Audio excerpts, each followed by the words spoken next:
Here's the Spurs News Roundup, right, with all the latest top news, all in one place in the last 24 hours, and all the full analysis as well of every single story. Stay tuned to the end.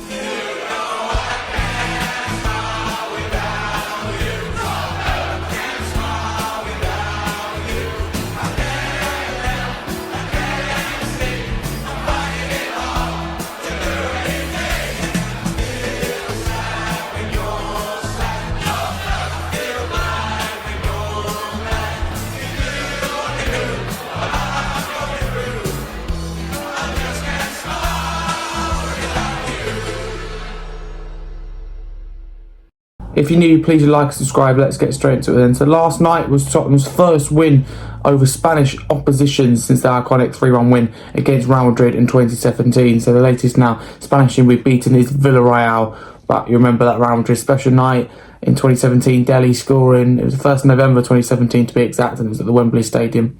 Xavi Simons was asked recently in an interview who helped him settle in at Spurs so far, and he responded by saying everyone is a really good group. Villarreal's manager, Marcinho, has said he believes the referee was biased towards Tottenham during the Champions League fixture between Tottenham and Villarreal, which Tottenham prevailed. The Alpalini has spoken about new signing Xavi Simons, exactly what he brings to Tottenham, saying he brings a lot of quality. The exact quote from the Alpalini is, he's a player that brings a lot of quality to our squad. He's going to be top for us.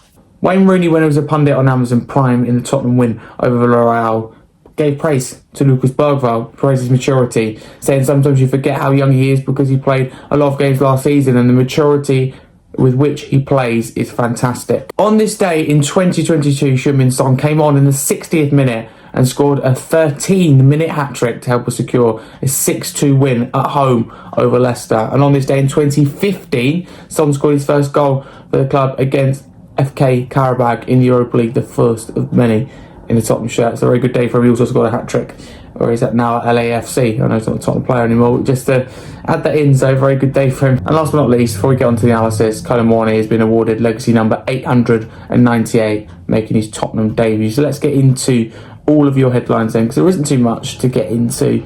So, listen, with Simons, it's good to hear that people have helped him settle in. I think it's really want to hear. There's not a lot you can say when you're asked that question, but I do believe that we're quite a welcoming club.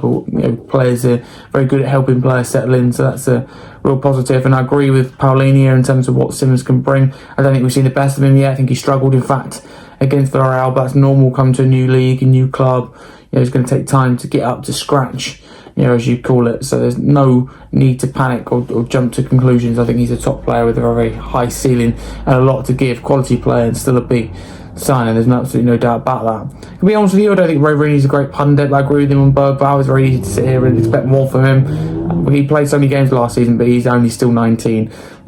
He's still got a lot to give. He's got a bright future ahead of him. So no, Wayne Rooney, to be fair to him, is right on that.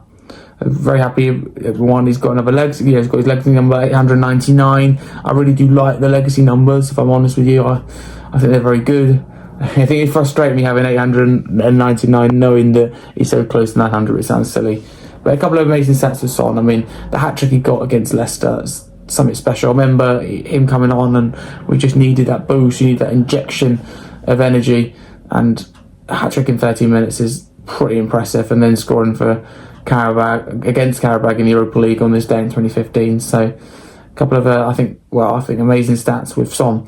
But no, there's not too much to get your teeth into. What I will say is that I don't agree with Villarreal manager Marcinho. The referee was biased, and you know me, I don't like to blame the referees too much because we know they're all annoying and they make poor decisions. But a lot of it, referee, is human error, it's poor judgment, it's frustrating as a fan. It often feels like it's going against your club in the moment. When you look back, I don't think referees are biased. Very, very few, if any. Certainly not across major European competitions. This referee wasn't biased. Sometimes it felt like so many decisions going against Tottenham. That's how it felt to us. It probably felt the opposite for Villarreal, and that's just how it is. It doesn't mean you're biased. So it's really poor of the Villarreal manager to almost blame it on that and throw his toys at the pram. That's your Spurs News Roundup. Thank you very much for watching. If you're new, like, subscribe to the channel, and get involved with anything you heard in today's video. I'll get back to you.